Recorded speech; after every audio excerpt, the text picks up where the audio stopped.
Hey YouTube, Joe Boy here. Chapter 851 of One Piece has dropped. So if you haven't read it yet, I suggest that you do so because I will be spoiling you. Now that you have, let's begin. And so guys, today I'm running on a bit of a time budget. The chapter dropped a little bit late, so you're going to get a shortened review. So apologies ahead of time for that.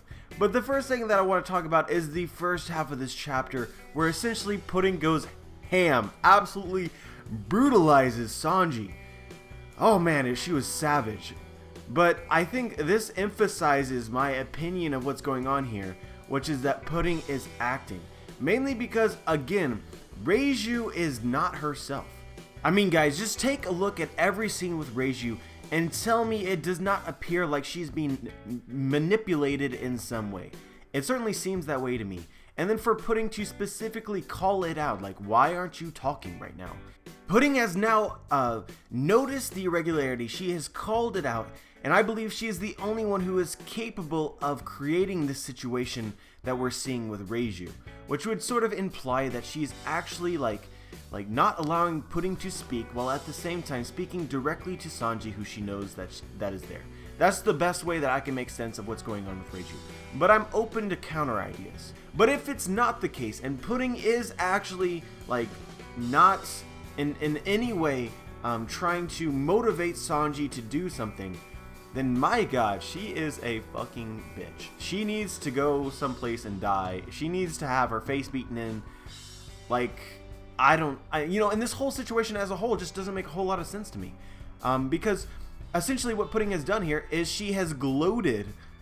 Like, she shot Revujo for seemingly no reason, gloated in her face, took her to her room, and then was like, alright, and you won't remember any of this anyway. Like, that is 100% a dick move. And so the next thing that we have Brook versus Big Mom. And so I think that there's some very interesting things about the dialogue, but there's only one thing that I really want to bring up, which is that Brook put Big Mom in her place, young lady. But does this confirm that Brook is older than Big Mom? That would actually be a pretty legit reveal, since of considering all the speculation about Big Mom's age. And then we go to the mirror world, and the secret all along was just to ask the fucking mirrors what was on the other side of them. I mean, my god. Like, this is something that we should have saw coming, honestly.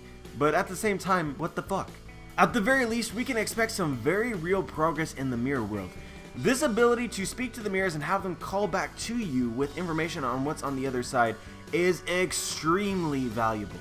But I want to bring your guys' attention back to a detail from earlier in Whole Cake Island, which is that essentially Madame Brûlée, the owner of the pretty much Mirror Devil Fruit, broke a mirror in the earlier chapters of One Piece. Now, given the reveal that they're essentially like really nice and probably helped her out multiple times, this essentially confirms that Brûlée is 100% a fucking bitch. And so I guess I shouldn't brush off the reveal that Pudding has the Memory Devil Fruit.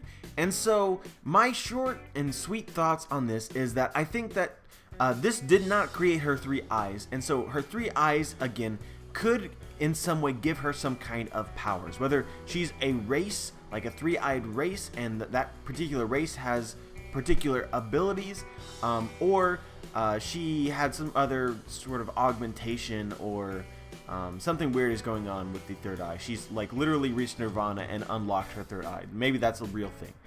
Regardless, I don't really see any real good time for her to have already used her Devil Fruit in the story as of right now. And I don't really see any good time to use her Devil Fruit again in the future of the story. But time will tell. And lastly, guys, the wait is over. Jinbei has finally arrived, and what he did, he made a splash. And finally, Luffy is seemingly going to get out of prison, and they will finally be able to do something. And my god, I have a lot of thoughts about what's going on with this whole situation, because there's several things that are extremely weird, but I'm just going to keep this, again, short and sweet. Firstly, Jinbei has all of his arms and legs. And secondly, he's not allowed to enter the castle grounds at the moment. So that would imply that there would be a future moment in which Jinbei could enter the castle grounds. And so guys, to put simply, my theories on, or my thoughts on Jinbei in the past was that Big Mom essentially spun the roulette and Jinbei got off for the most part scot-free. And this almost appears to be the case. I'm gonna be straight with you guys. I think Jinbei knows a lot, and I'm really hoping that he reveals what he knows very soon. But anyway guys, tell me what you think about this chapter, and as always, have a wonderful day.